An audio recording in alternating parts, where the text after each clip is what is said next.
Shalom, selamat pagi adik-adik. Aku mau kenal Tuhan, aku mau cinta Tuhan melalui firman-Nya.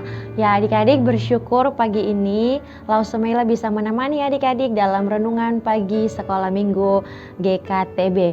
Nah adik-adik, sebelum kita merenungkan firman Tuhan, mari sama-sama kita berdoa. Tuhan Yesus yang baik, kami bersyukur kalau Tuhan menolong kami, Tuhan menjagai kami sehingga kami boleh bangun pada pagi hari ini. Dan Tuhan Yesus, kami akan merenungkan firman Tuhan. Tuhan Yesus tolong kami supaya kami dapat mengerti dan kami bisa melakukannya dalam kehidupan kami. Di dalam nama Tuhan Yesus kami berdoa, amin. Nah adik-adik, kita melanjutkan seri renungan harian kita masih dalam kitab Hakim-Hakim.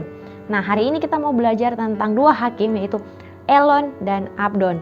Kita baca firman Tuhan ya adik-adik dalam Hakim-Hakim 11 sampai ayat yang ke-15. Tapi Lau Semela hanya membacakan ayat yang ke-11 sampai ayat yang ke-11 dan ayat yang ke-13.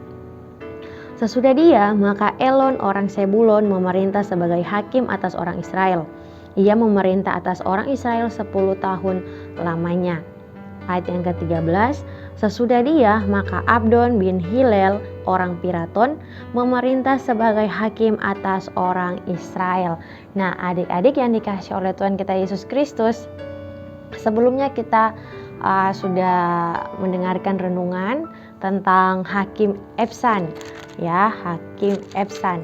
Nah adik-adik, di dalam kitab Hakim-Hakim, 3 hakim yang dalam kitab ini dicatat bahwa Hakim Ebsan, Hakim Elon dan Abdon ini adalah hakim di mana di masa pemerintahan mereka tidak ada peperangan. Nah adik-adik, Ebsan itu memerintah selama 7 tahun, Elon itu selama 10 tahun, dan Abdon memerintah selama 8 tahun. Jadi totalnya 25 tahun bangsa Israel tidak mengalami peperangan. Nah adik-adik yang dikasih oleh Tuhan kita Yesus Kristus, kalau kita melihat sebelumnya Hakim Yefta itu mereka mengalami peperangan, dan kita melihat bagaimana penyertaan Tuhan, bagaimana pimpinan Tuhan bagi orang Israel. Dan teman-teman, adik-adik yang dikasih oleh Tuhan Yesus Kristus, ketika bangsa Israel pada waktu ini 25 tahun ini tidak mengalami peperangan, bukan berarti Tuhan tidak mengasihi mereka, bukan berarti Tuhan tidak menuntun hakim-hakim ini. Tetapi Tuhan dalam masa pemerintahan mereka selama 25 tahun, Tuhan memberikan kemurahan, Tuhan mengaruniakan keamanan dalam masa pemerintahan mereka. Sehingga adik-adik, bangsa Israel pada waktu itu dalam keadaan yang aman, dalam keadaan yang tentram, dan itu semua karena kemurahan Tuhan.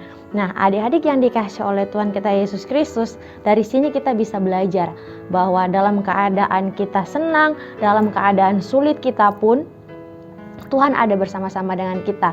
Dalam keadaan kita tenang, dalam keadaan kita sehat, dalam keadaan yang diberkati, itu semua karena Tuhan. Dalam keadaan apapun kita, itu semua karena Tuhan, itu semua karena penyertaan Tuhan, itu semua karena kemurahan Tuhan. Jadi adik-adik, dalam setiap kehidupan kita, baik kita senang maupun sedih, dalam keadaan sulit, dalam keadaan kesusahan, mungkin tidak dapat jajan dari orang tua, mungkin juga sulit untuk menyesuaikan mata pelajaran, mungkin juga dalam keadaan yang sakit, itu semua kita minta pertolongan Tuhan.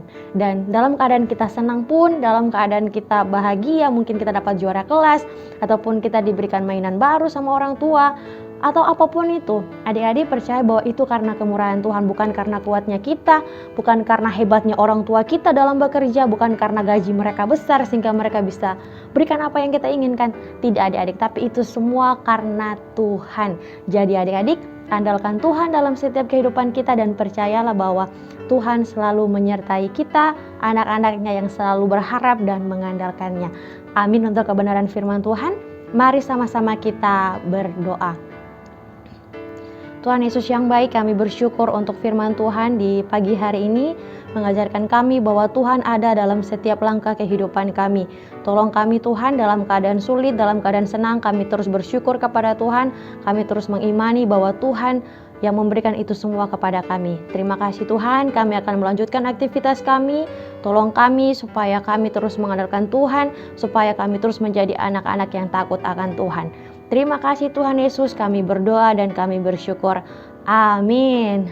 Nah adik-adik, renungan kita di hari ini telah selesai dan ingat, besok masih ada renungan harian. Adik-adik tetap stay, tetap ikut dalam renungan harian pada berikutnya pada hari Sabtu ya adik-adik. Jangan lupa karena kita akan bahas satu hakim yang sangat kuat. Dia adalah hakim yang sangat kuat. Nah, siapa dia? Oke, minggu depan tetap besok harus ikut ya biar tahu jalan ceritanya. Oke? Dadah, Tuhan Yesus berkati. Selamat beraktivitas semuanya. Bye.